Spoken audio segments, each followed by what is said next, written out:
Bonjour à tous. Est-ce que vous allez bien? Ça va, merci. Je suis très heureux de me retrouver ce matin là pour vous partager la parole de Dieu. Et c'est vraiment une joie à chaque fois de revenir à la maison, comme j'ai l'habitude de le dire. Pour ceux qui ne me connaissent pas, donc, je m'appelle Joseph Capou, et donc un fils de la maison. J'ai été biberonné par le pasteur depuis tout petit. Je l'appelle souvent mon mentor parce que voilà, on a eu vraiment des temps quand j'étais encore très jeune, plus jeune que ça, à grandir à ses pieds et à vraiment apprendre. Et tout ce on est aujourd'hui, c'est aussi grâce à lui le fruit de ce qu'il a investi en moi. Amen. Et donc ce matin, je suis accompagné de mon épouse qui est juste derrière et de ma fille, donc elle est derrière.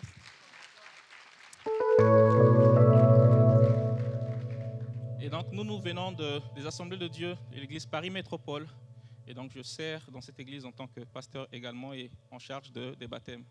Et c'est toujours un plaisir. À chaque fois que je reviens ici, il y a toujours un baptême. Il y a cette coïncidence-là, il y a toujours un baptême. Pour moi, la vraie croissance, ce n'est pas quand l'église est remplie des nouveaux chrétiens ou des chrétiens qui connaissaient déjà la parole de Dieu et qui viennent.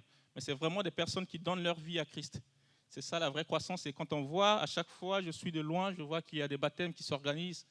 Et c'est vraiment ça, le cœur de Dieu, et c'est ça la croissance. Alors ce matin, je vais parler d'un sujet, et c'est assez extraordinaire parce que déjà dans la louange et même dans le témoignage que notre sœur a donné, Clara, elle a donné tout à l'heure, il y a déjà des éléments de mon message.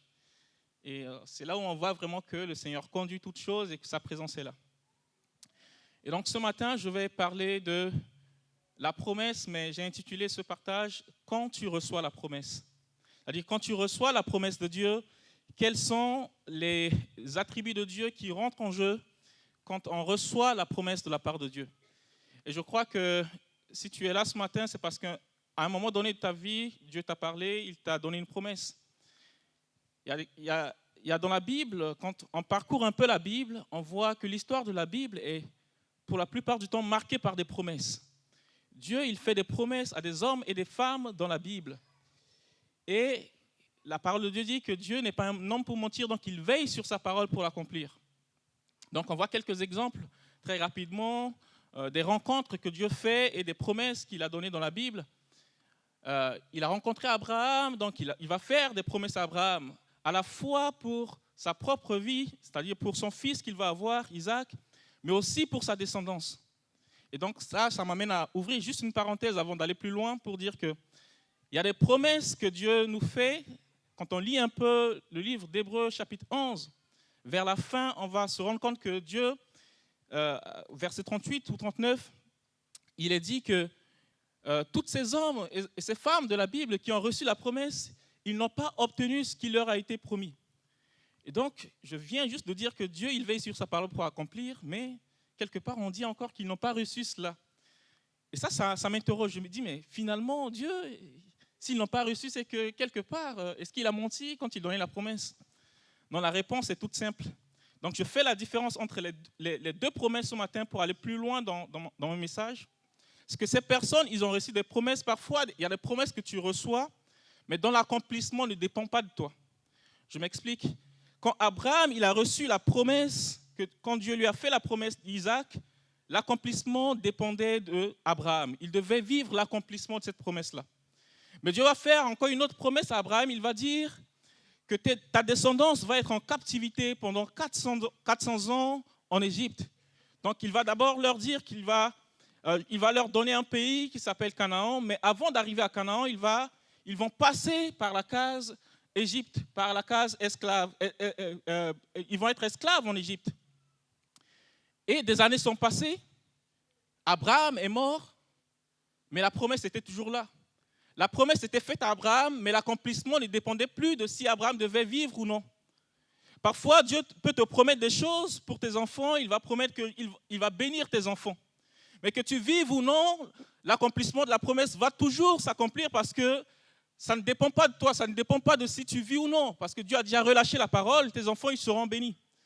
Donc ce matin, je ne vais pas parler de cette promesse-là, mais je vais plutôt parler de la promesse que tu reçois et dont tu es appelé à vivre l'accomplissement. Donc, je faisais juste la différence pour qu'on puisse comprendre le message ce matin. Donc, Dieu va faire des promesses à Abraham. On retrouve dans Genèse 13, versets 14-15, vous lirez à la maison. Il va également reprendre cette promesse à Isaac. Joseph va également recevoir une promesse de la part de Dieu. Et pour Joseph, ça passe par un songe qu'il va recevoir par 2 fois et qu'il va essayer d'expliquer à sa famille. Donc, une promesse d'être leader sur sa famille. Une promesse d'être plus tard, ça n'a pas été précisé au moment de la promesse, mais il devait être gouverneur plus tard en Égypte pour pouvoir gérer les biens de ce pays-là. Donc, plusieurs personnes ont reçu la promesse. David a reçu également la promesse de la royauté. Il devait être roi. Et si on s'intéresse un peu au Nouveau Testament, on va voir que Pierre également a reçu une promesse.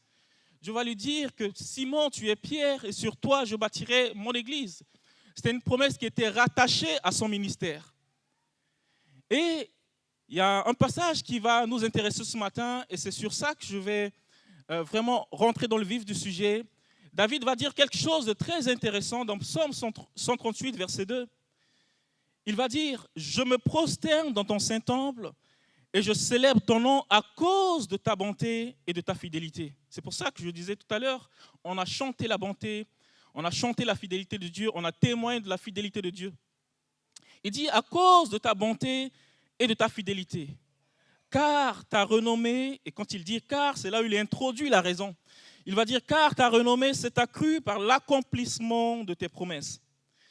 David était en train de dire ici que si je te célèbre, ce n'est pas à cause de ce que tu as déclaré, ce n'est pas à cause de ce que tu m'as dit, ce n'est pas simplement à cause de ta bonté et ta fidélité, mais je te célèbre ici parce que tu es allé jusqu'au bout, parce que tu es allé jusqu'à l'accomplissement de ta promesse.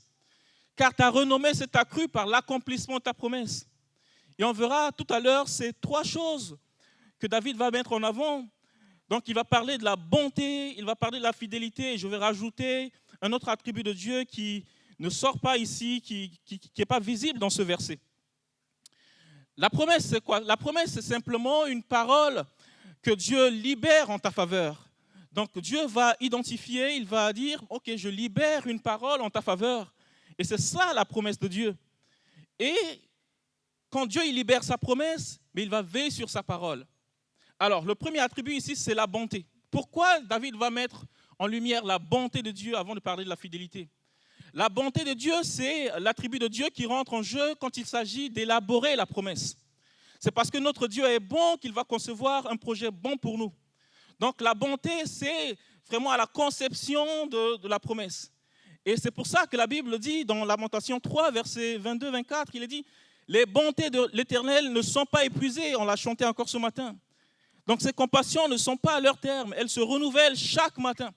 C'est comme si Dieu est en train de te dire que pendant que tu es fatigué, pendant que tu es découragé de la vie, pendant que tu as l'impression que ta vie est face à une impasse et que tu ne vois plus d'issue, mais chaque matin, il va se positionner à ton chevet pour renouveler ses promesses, pour renouveler ça, pour créer un nouveau projet pour toi.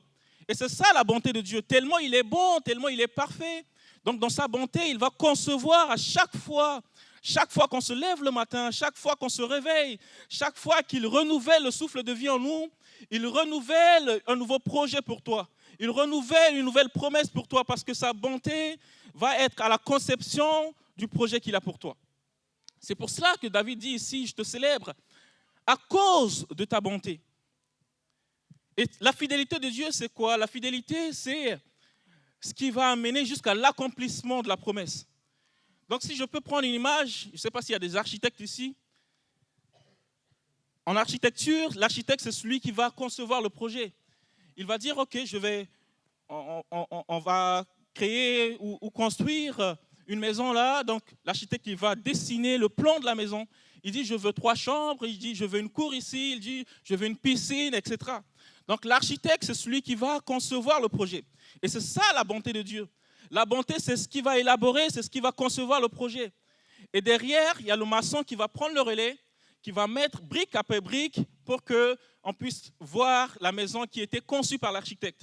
Et donc, la fidélité, c'est ce qui va amener brique après brique pour qu'on puisse voir effectivement ce que Dieu avait déclaré. effectivement ce qu'il avait promis. Amen. Donc il y a ces deux attributs de Dieu qui rentrent en ligne de compte quand il faut parler de la promesse. Donc il y a la bonté de Dieu qui est à la base et il y a sa fidélité qui est au bout. C'est pour cela que David, il célèbre Dieu parce qu'il sait que ce Dieu qui, dans sa bonté, a conçu le projet, dans sa fidélité, va l'amener à l'accomplissement. C'est pour cela que quand Dieu dit quelque chose, soyez rassurés qu'il va l'amener au bout. Si ce matin, tu ne vois pas encore les choses, je te dis que notre Dieu, il est fidèle. Amen. Mais je me suis quand même posé la question, si la bonté est à l'origine et que la fidélité est à la fin, si la bonté est à l'alpha du projet et que la fidélité est à l'oméga, si la bonté est à la phase initiale et que la fidélité est la phase finale du projet, mais qu'est-ce qui se trouve au milieu? Il faut bien qu'il y ait quelque chose, il faut bien qu'il y ait un attribut de Dieu qui accompagne tout le projet. Et c'est là où on va lire ce passage de 1 Corinthiens, chapitre 2, versets 7 à 8. Et c'est Paul qui va dire ceci. Donc il va s'interroger, c'est là où on va voir tout le chemin de l'accomplissement, tout le processus de l'accomplissement de la promesse de Dieu.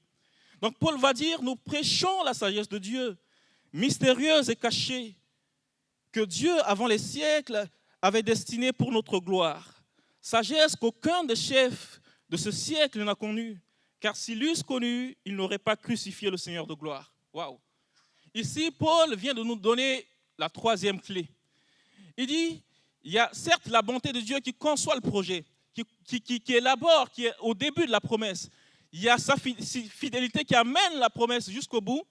Mais entre-temps, parfois, on passe par des moments où on s'interroge, mais il m'avait promis, mais je ne vois pas encore l'accomplissement. Est-ce qu'il est vraiment fidèle? Et c'est là où Paul va dire, non, mais ne t'inquiète pas, parce qu'au milieu, il y a la sagesse de Dieu.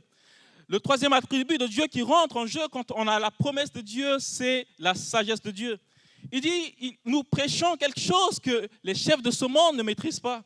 Nous prêchons quelque chose que les rois de ce monde, ça les dépasse. Parce que la sagesse de Dieu nous dépasse. Dieu, très souvent, il nous donne la promesse. Il nous montre très souvent aussi la finalité. Mais il ne nous dit pas le parcours qu'on doit faire. Il ne nous montre pas le parcours. Et c'est là où parfois ça devient compliqué parce que comme on ne connaît pas le parcours, on est parfois vite découragé parce qu'on se dit « Ah, mais ce Dieu-là, il m'a promis des choses, mais je ne les vois pas encore. » Mais continue de persévérer parce que c'est sa sagesse qui guide la chose. Donc on a vu avec cette histoire que Paul a dit, si Satan savait, Satan connaissait la promesse que Dieu avait relâchée pour le monde, les prophéties qui étaient données. Il connaissait les prophéties parce qu'il les entendait de la bouche des prophètes qui avaient prophétisé que Jésus allait naître, qu'il allait venir, qu'il allait être le sauveur de l'humanité.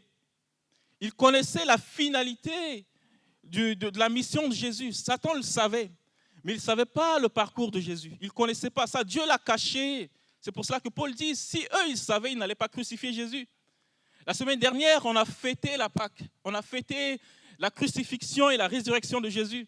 Satan ne savait pas qu'en amenant Jésus sur la croix, c'est là où l'humanité va retrouver le salut. Satan ne pouvait pas savoir cela.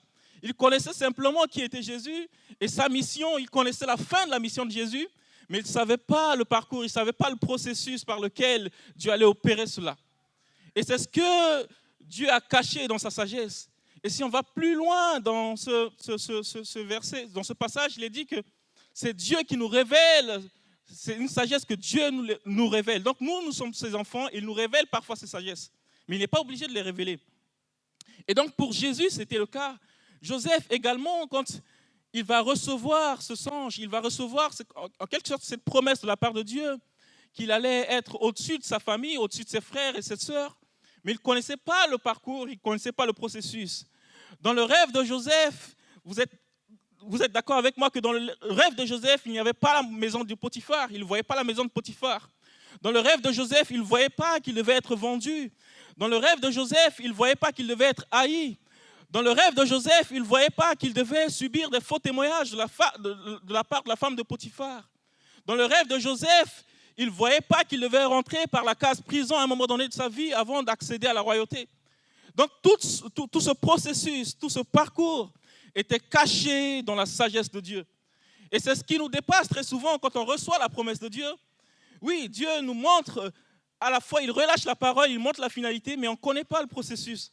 C'est pour cela que quand on passe par différents problèmes dans la vie, on se lamente, on crie à Dieu, mais Seigneur, tu m'avais promis, Seigneur, tu m'avais dit ceci, tu m'avais promis que j'aurais des enfants, mais tu vas voir que tout le diagnostic de la médecine va t'amener à penser le contraire, à te dire que c'est fini pour toi, c'est impossible, tu ne pourras pas arriver au bout. Mais même quand le diable te fait croire que c'est impossible, c'est la stratégie que Dieu est en train de mettre en place. Là où tu penses que ce n'est pas possible, Dieu est en train de concevoir une stratégie. En réalité, la sagesse de Dieu, c'est la stratégie par laquelle il te fait passer. Amen. Et pourquoi il fait passer cela? Pour qu'à la fin, la seule gloire lui soit rendue. Parce que parfois, quand c'est très facile, quand on reçoit la promesse et que tout de suite on reçoit l'accomplissement, parfois on s'approprie la promesse, on s'approprie le résultat, la gloire. Alors que la finalité, c'est pour la gloire de Dieu. Quand les enfants d'Israël, ils ont reçu la promesse qu'ils devaient être libérés de l'Égypte, parce qu'ils ont passé au final 430 ans en Égypte, Dieu va envoyer quelqu'un qui était même au sein de la maison de Pharaon, qui à un moment donné va fuir, donc Moïse. Moïse va être appelé par Dieu, il va revenir, et on connaît tous l'histoire des 10 plaies, donc on a fêté la Pâque. Ben la 10e plaie, c'était la Pâque. C'était le fait que le premier-né des enfants d'Égypte allait mourir et que l'ange de la mort allait passer et il fallait placer au-dessus des linteaux des portes le sang de l'agneau qui était tué à ce moment-là par les Israélites pour être préservé. Mais quand ils ont reçu la promesse, et à un moment donné, Pharaon va s'endurcir, mais Dieu va finalement les libérer. Et quand Dieu va les libérer, ils vont tout heureux sortir de l'Égypte. Ils vont penser que c'est fini. Et à un moment donné de leur parcours, Dieu va dire stop, n'allez pas directement à Canaan parce qu'il y avait un chemin qui était plus facile pour eux. Et c'est ce qui nous arrive parfois. Quand on reçoit la promesse, on a des chemins faciles parfois, mais Dieu il nous fait passer par des chemins compliqués. Parce que c'est dans sa stratégie. Et donc les enfants d'Israël, à un moment donné, Dieu va leur dire stop, faites un détour, faites un demi-tour. Retournez et campez devant la mer Rouge. Pourquoi Dieu leur avait dit de retourner et de camper devant la mer Rouge? Parce que s'ils partaient directement, ils allaient être rattrapés par Pharaon et son armée. Ils allaient être rattrapés par l'ennemi. Et donc Dieu va leur dire, campez devant la mer Rouge. Ils vont revenir devant la mer Rouge et incompréhension totale. Mais Dieu, mais tu nous as fait sortir d'Égypte. Tu nous as dit que nous allons traverser, nous allons passer à Canaan facilement. Mais pourquoi on se retrouve sur la promesse qu'ils devaient être libérés de l'Égypte? Parce qu'ils ont passé au final 430 ans en Égypte. Dieu va envoyer quelqu'un qui était même au sein de la maison de Pharaon, qui à un moment donné va fuir, donc Moïse. Moïse va être appelé par Dieu, il va revenir. Et on connaît tous l'histoire des 10 plaies, donc on a fêté la Pâque. Ben la 10e plaie, c'était la Pâque. C'était le fait que le premier-né des enfants d'Égypte allait mourir et que l'ange de la mort allait passer et il fallait placer au-dessus des linteaux des portes le sang de l'agneau qui était tué à ce moment-là par les Israélites pour être préservé. Mais quand ils ont reçu la promesse, et à un moment donné, Pharaon va s'endurcir, mais Dieu va finalement les libérer. Et quand Dieu va les libérer, ils vont tout heureux sortir de l'Égypte. Ils vont penser que c'est fini. Et à un moment donné de leur parcours, Dieu va dire stop, n'allez pas directement à Canaan parce qu'il y avait un chemin qui était plus facile pour eux. Et c'est ce qui nous arrive parfois. Quand on reçoit la promesse, on a des chemins faciles parfois, mais Dieu il nous fait passer par des chemins compliqués. Parce que c'est dans sa stratégie. Et donc les enfants d'Israël, à un moment donné, Dieu va leur dire stop, faites un détour, faites un demi-tour. Retournez et campez devant la mer Rouge.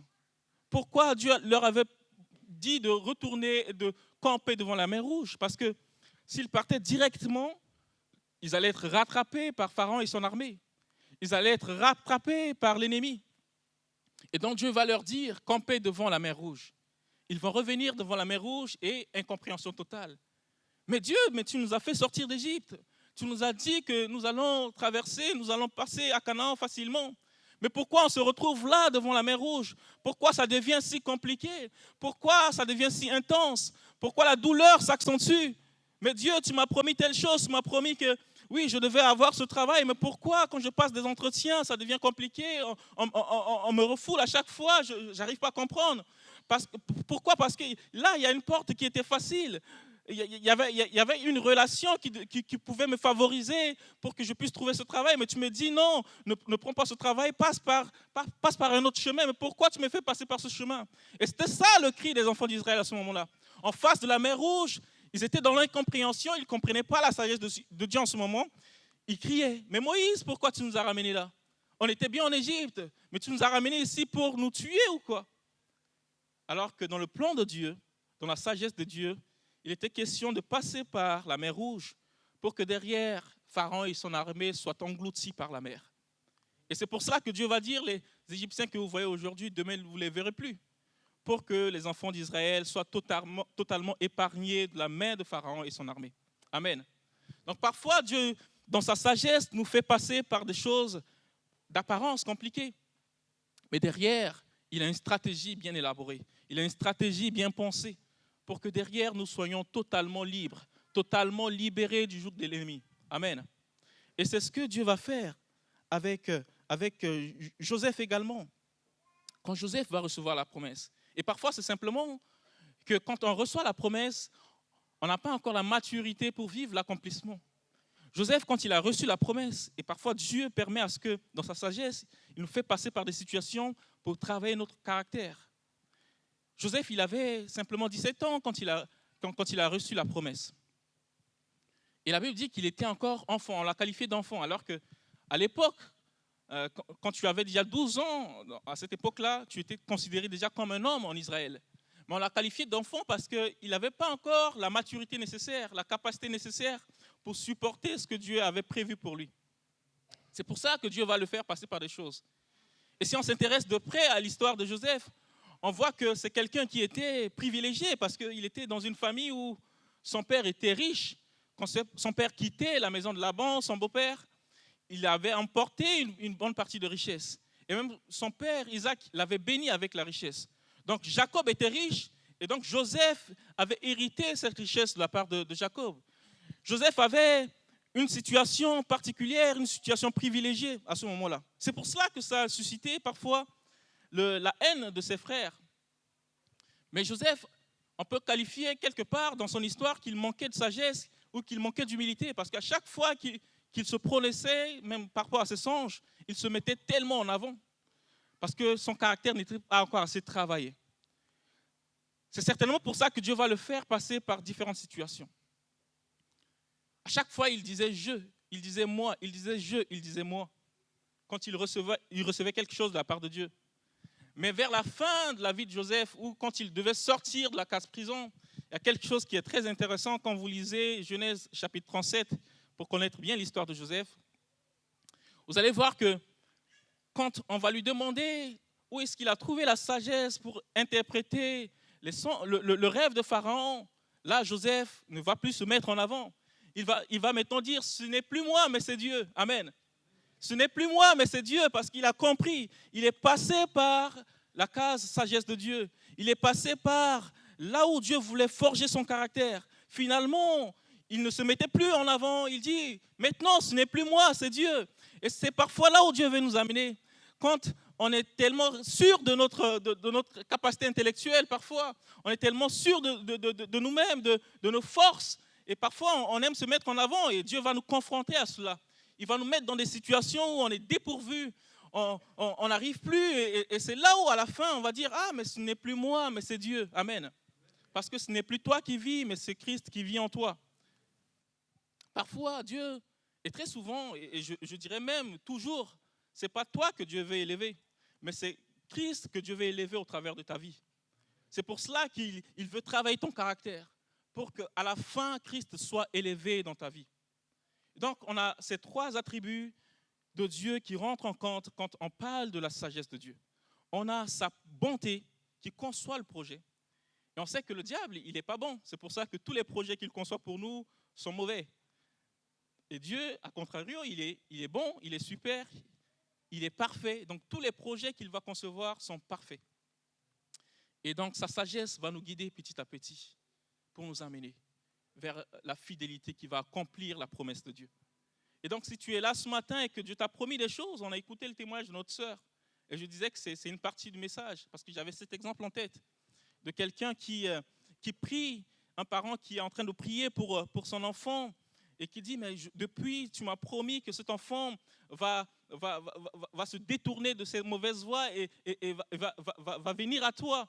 Mais depuis, je ne vois pas, je continue de prier, mais je vois que mon enfant s'enfonce davantage. Elle est passée par plusieurs chemins, on a vu ces personnes qui l'ont accompagnée à chaque fois avec un mot d'encouragement, avec un mot, et même si elle se pose des questions, et même si parfois ça arrive qu'elle recule, mais Dieu, dans sa stratégie, il continue de l'accompagner, de la pousser, de la pousser, de la pousser. Et à la fin de son témoignage, on a vu tout à l'heure qu'elle a célébré la fidélité de Dieu. Parce qu'à la fin, Dieu veut retrouver la gloire dans tout ce qu'il a promis pour nous. Amen. Et voilà le message d'encouragement, très rapidement, que j'ai pour toi ce matin. Que quelle que soit la situation que tu traverses en ce moment, sache que Dieu, dans sa stratégie, c'est lui qui est en train de t'amener. C'est lui qui est en train de te préparer. C'est lui qui est en train de forger ton caractère. Et parfois, pour terminer par là, parfois Dieu utilise même les mauvaises intentions pour t'amener vers l'accomplissement de sa promesse. Et pour les enfants d'Israël, c'était Pharaon qui était endurci dans son cœur, mais c'est parce que Dieu l'avait endurci. Et parfois, tu peux arriver au travail, les gens peuvent user des mauvaises intentions pour toi, peuvent mettre en place des choses, des stratégies pour te bloquer. Mais parfois, c'est là où Dieu va te préparer. Moi, à un moment donné, juste après le Covid, j'étais dans une entreprise où c'était l'enfer, entre guillemets, au quotidien. Parce que la manager, c'était une dame qui était mon N+1, était à chaque fois, les choses que je faisais, c'était pour elle pas acceptable, alors que je faisais correctement mon travail. Auprès du DG, il était d'accord avec moi, mais la manager, à chaque fois, quand il y a une virgule qui manquait, limite, elle m'affiche mon CV pour dire, ouais, tu as listé ça dans ton CV, mais on ne voit pas ce que tu sais faire. Mais pour moi, c'est après, avec le recul, que j'ai compris que Dieu me préparait pour autre chose. Parce qu'au final, je ne suis pas resté longtemps dans cette entreprise. Je suis resté que 4 mois. Mais derrière ça, Dieu m'a ouvert des portes. Derrière ça, j'ai eu un autre poste avec des responsabilités que je ne pouvais même pas imaginer, avec un salaire que je ne pouvais même pas imaginer quand j'étais dans cette entreprise. Alors que quand je venais de signer, là où il y avait cette manager, pour moi, c'était un aboutissement en quelque sorte. Je me voyais sur du long terme dans cette entreprise. Mais Dieu, dans sa stratégie, peut-être avait endurci le cœur de cette femme pour dire ta place n'est pas ici, mais tu es préparé pour autre chose. Et peut-être tu vis cette situation en ce moment. Tu as la promesse d'un travail que tu as reçu, tu as la promesse de quelque chose que tu as reçu, et que tu vois que patatras, il y a une situation qui se dresse devant toi, il y a une montagne, il y a un obstacle qui se dresse. À chaque fois que tu sautes, ceux qui font l'équitation, ils voient à chaque fois, il y a des obstacles qui se mettent devant les chevaux. À chaque fois que tu sautes un obstacle, on en rajoute un autre, l'ennemi en rajoute un autre, mais Dieu est en train de te préparer. Et sache qu'avec Dieu, il te porte, il va te porter sur ses ailes. Dans sa sagesse, à chaque fois qu'il y a un obstacle qui va se dresser devant toi, il va te porter. Il va te porter pour qu'à la fin, tu puisses dire à Dieu soit la gloire. Amen. Est-ce qu'on peut se lever ce matin pour simplement dire à Dieu, oui, enfin, j'ai compris que la situation dans laquelle je passe en ce moment, ce n'est pas de mon propre ressort, mais c'est dans ton plan, dans ta sagesse. C'est toi qui as prévu toutes ces choses. Seigneur, ce matin, j'aimerais te prier pour une femme, pour un homme qui est ici, pour ton Église, Père éternel. Oui, c'est vrai que nous avons tous reçu quelque chose de ta part, nous avons reçu une promesse, une parole de ta part. Et arrivé un moment de la vie où nous ne comprenons pas ce qui nous arrive, où nous ne comprenions pas, Père éternel, les obstacles qui se dressent, les forteresses qui se lèvent, Père éternel. Mais tu viens de nous rassurer dans ta parole, car tu es ce Père qui nous aime et qui veut nous rassurer. Tu es venu nous rassurer ce matin que, oui, tu es au courant de toutes ces choses. Et que toi qui es bon et qui as conçu le projet, tu es toujours ce même Dieu qui porte le projet. Et ce que nous sommes en train de vivre en ce moment, ce que cette personne est en train de vivre en ce moment qui est compliqué, que ce soit dans sa santé, que ce soit pour un problème quelconque, ce n'est que le processus. Et le processus n'est pas la finalité. Aide-nous, Père éternel, à comprendre ces choses et à accepter facilement le processus par lequel tu nous fais passer pour mieux apprécier la finalité et ta fidélité à la fin. Merci Seigneur parce que, oui, Père éternel, c'est toi qui nous portes. Je te prie ce matin que ta bonté, ta sagesse et ta fidélité entrent en jeu pour quelqu'un qui n'a pas encore reçu une promesse de ta part et qui se demande, mais tout ce qu'il raconte, tout ce que les chrétiens racontent autour de moi, c'est beau, mais moi, je n'ai pas encore réalisé cette bonté de Dieu. Oui, ce matin, il y a une grâce qui est là et que Dieu relâche aussi sa bonté envers toi ce matin. Que la bonté de Dieu te fasse rentrer dans une promesse pour ta destinée, une promesse pour ta famille, une promesse pour tes enfants, une promesse pour ton emploi, une promesse pour cette église. Éternel, il y a des promesses qui sont relâchées pour cette église. Et parfois même, ça arrive que les leaders se posent des questions et ils ne voient pas encore les choses, mais oui, tout ça, c'est dans ton plan. Aide, Père éternel, cette église, aide, Père éternel, les leaders de cette église à comprendre, Père éternel. Je sais qu'ils le savent déjà, mais qu'ils comprennent, Père éternel, que tout ça, Père éternel, tu es en train de mener dans ta stratégie. Et que la finalité, tu es toujours ce Dieu fidèle qui mène à bon port les projets. Reçois toute la gloire, Père éternel, pour ton Église et pour les cœurs qui ont reçu cette parole. C'est dans le beau et précieux nom de Jésus que j'ai prêché et que j'ai prié. Et toute l'Église dit Amen.